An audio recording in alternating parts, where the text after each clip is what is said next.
running my active B11.9s from the outputs of this one, that's from the preamp outputs, was some of the best sound I've ever heard from them.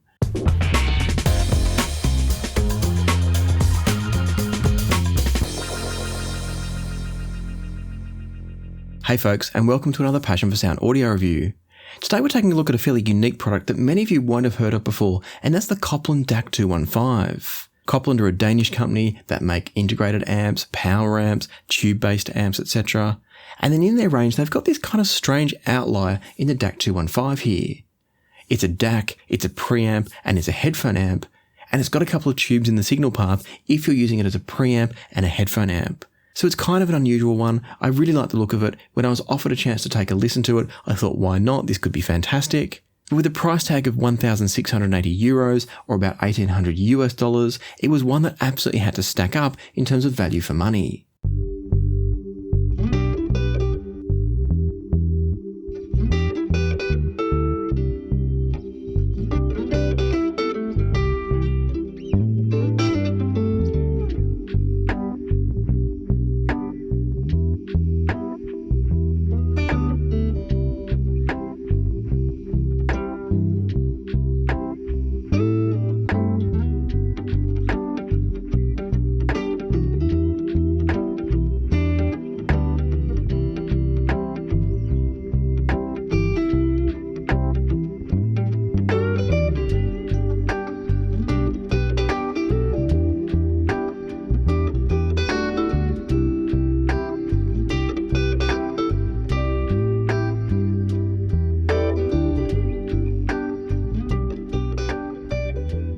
Before I get into some of the specs and functionality of the DAC215, let me give you a really quick tour of the device. There's not a lot to go through.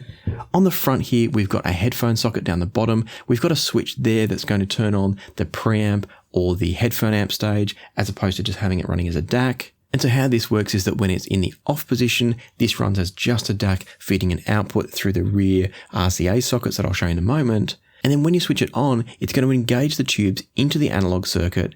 That's going to then drive a different set of RCA outputs, which are the preamp outputs and also the headphone stage here. From there, it's going to mute the rear outputs whenever you plug in a headphone, but both the preamp and the headphone stage are running based on that switch. Next to that switch, we've got the volume control, and I should add that it's a lovely volume control to interact with, as is the input selector switch just over here.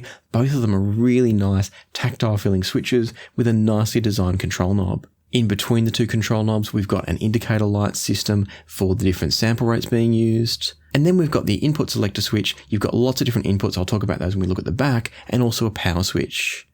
Just above that, in these slots here, is a window through to the tubes and the red backlight that shows through for the tubes.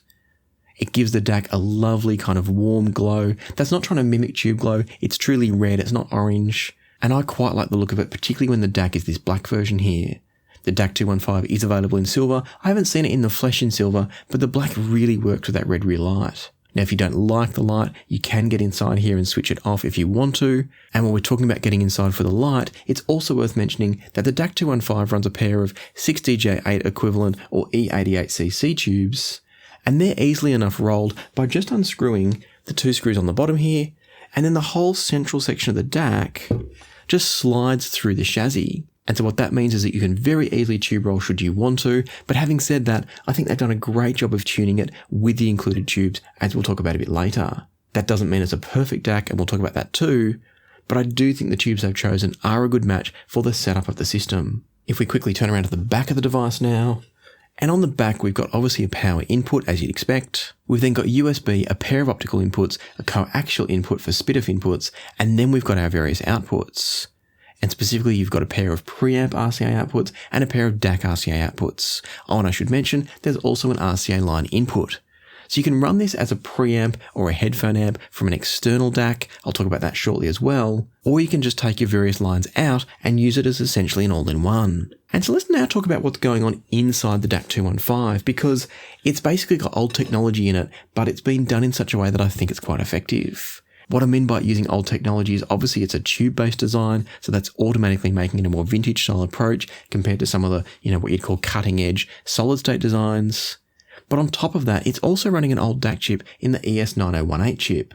There are now much newer versions of this chip on the market, but as I've discovered in the past with some of my dongle reviews and similar sorts of product reviews, that doesn't always translate to better sound, or worse sound in the case of the older chip.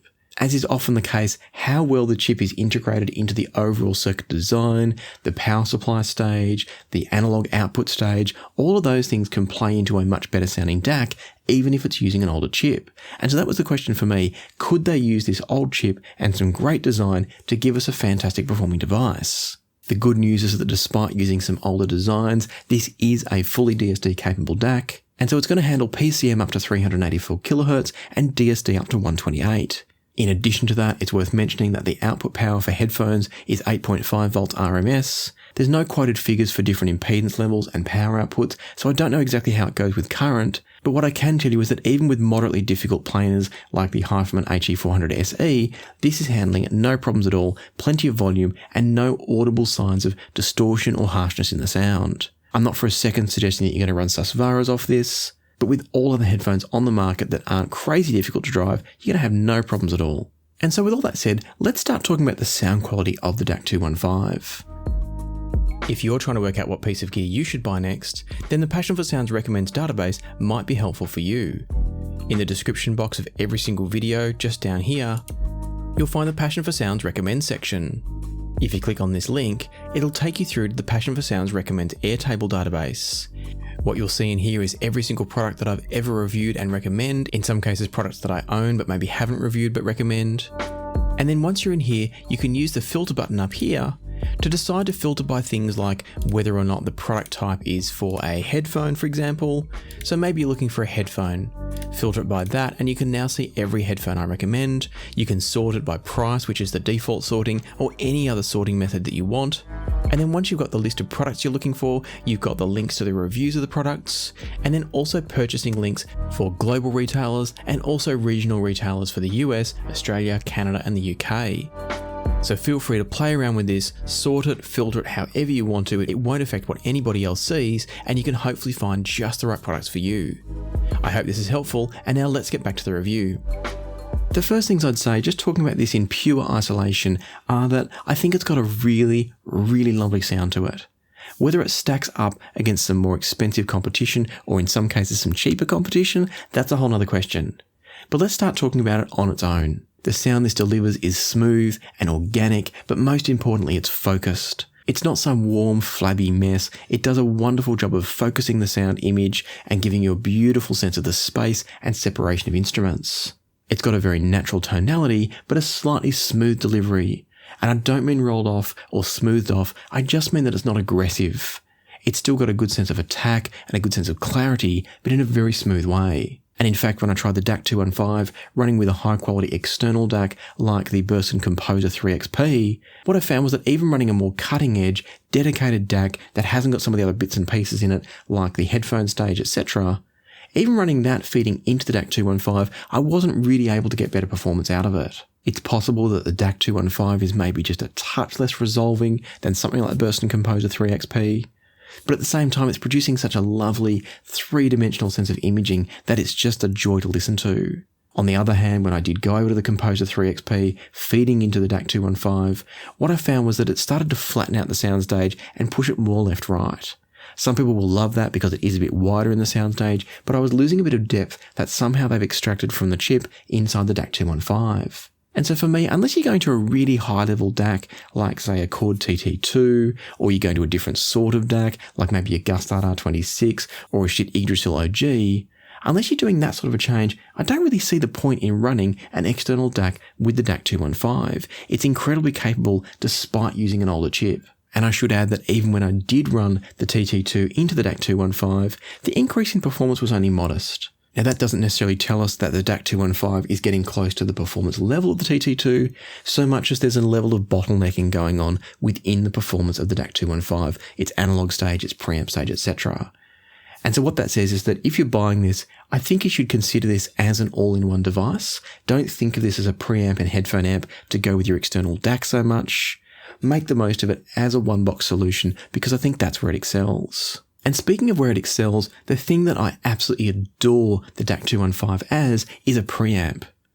Running my active BLAB 9s from the outputs of this one, that's from the preamp outputs, was some of the best sound I've ever heard from them. Now the BLAB 9s in my little office here were just a little bit overpowering, a little bit too forceful at times. I'm sure they're designed for a much larger room. And what happened was when I plugged in the DAC215 to the BLAB 9s, they just took a little bit of the edge off the top end, made them slightly less kind of in my face. But at the same time, and most importantly, it made the imaging nothing short of spectacular.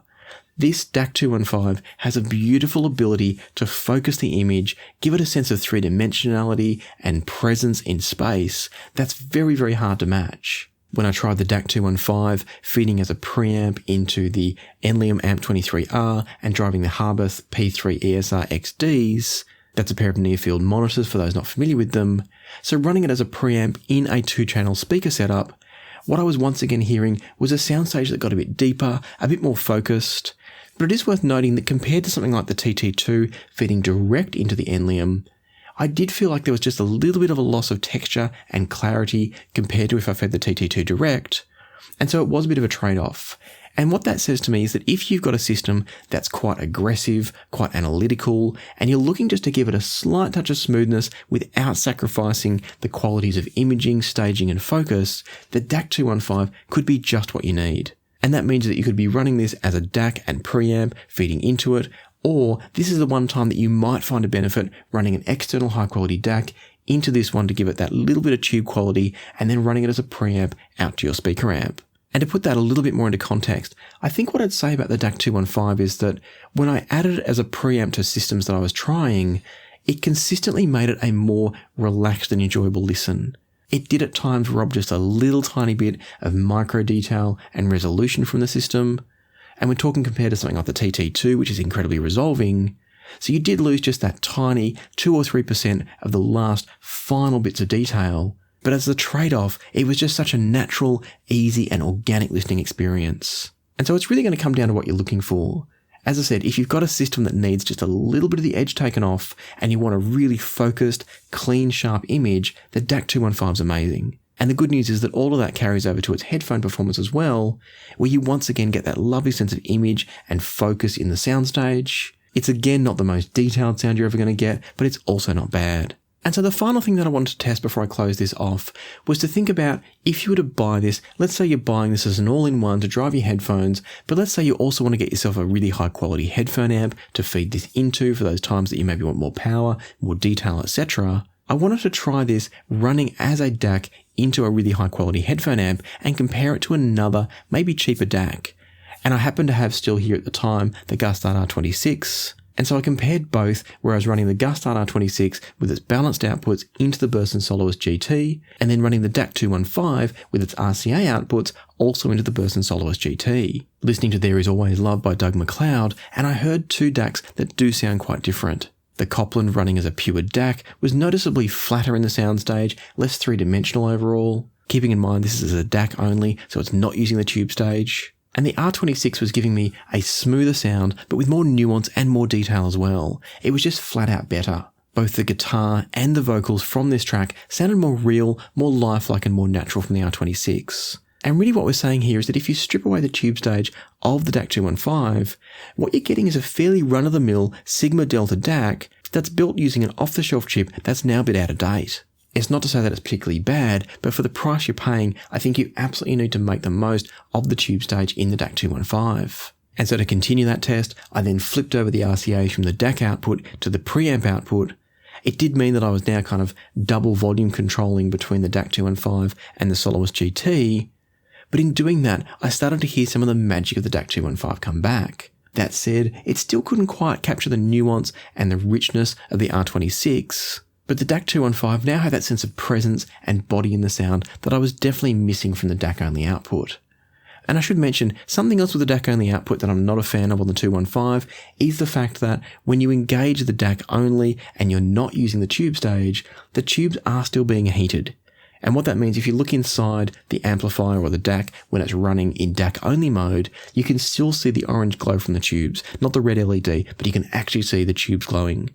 And what that means is that the heaters are still on, And what that means is that the heaters are still on, and if the heaters are still on, you're technically using up some of the life of your tubes. So that's a little bit of a drawback. It's not a big deal because tubes last a lot longer than we sometimes think they do, but it would have been nice to have that heater disengaged. Admittedly, if they had done that, when you want to switch over to the preamp or headphone mode, you're going to have to wait for the tubes to heat up, so that's probably why they did it. But I am never a fan of seeing a tube being heated when it's not in use. And so to bring all this to a close and summarise my thoughts, I think the DAC215 as a DAC is completely irrelevant. I think it's overpriced, I think it hasn't got the feature set that it needs to really compete, and I think it's outdated. But the moment you add in the tube stage for the DAC215, everything changes.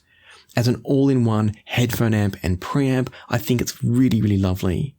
I don't think it stacks up with something like the Gustard R26, which is significantly cheaper and sounds better as a pure DAC. And even if you're running the preamp stage of the DAC215, I think for a pure DAC solution, the R26 is definitely better. But by the time you then add a nice headphone amp to the R26, if you're going to start going down that path, then the DAC215 suddenly makes a bit more sense. As I said before, running the DAC215 into different speaker setups is some of the best sound I've ever heard from those speakers. In terms of naturality, lifelike presentation, that three-dimensionality and focus of image, the DAC215 is magic. So it's another one of those products where you really need to know what you're needing and what you're getting to decide if it's good value for you. Don't buy it as a DAC. Definitely do consider it if you're looking for a preamp and a headphone amp. And I think particularly where it's got the most value for me is in a system where you specifically need the headphone stage and you need the preamp stage. I think as a pure all-in-one for headphones, meaning a DAC and headphone amp, you can probably do better. And maybe even as a pure preamp, you can probably do better. But for the combination of an all-in-one DAC and headphone amp and preamp, this is one to look at. I think it's beautiful. I love interacting with it. In many ways, it's a product that I'd love to keep on my desk if it didn't cost so much, and that's because I don't really need it on my desk to spend the money and justify it. But for those that do need a product like this, I definitely think it's one worth looking at. And so hopefully I've introduced you today to a product you've never heard of before, maybe one that's interesting and relevant for you. I hope you get a chance to check it out, and I'd love to hear people's thoughts. Have you heard one? Have you played with one? What do you think? Let me know in the comments down below. As always, I hope you found the video useful and helpful. If you have, I'd love it if you hit the like button and consider subscribing and ring the notification bell if you haven't already. But for now, let me leave it to the music. So happy listening, and I'll see you next time on Passion for Sound.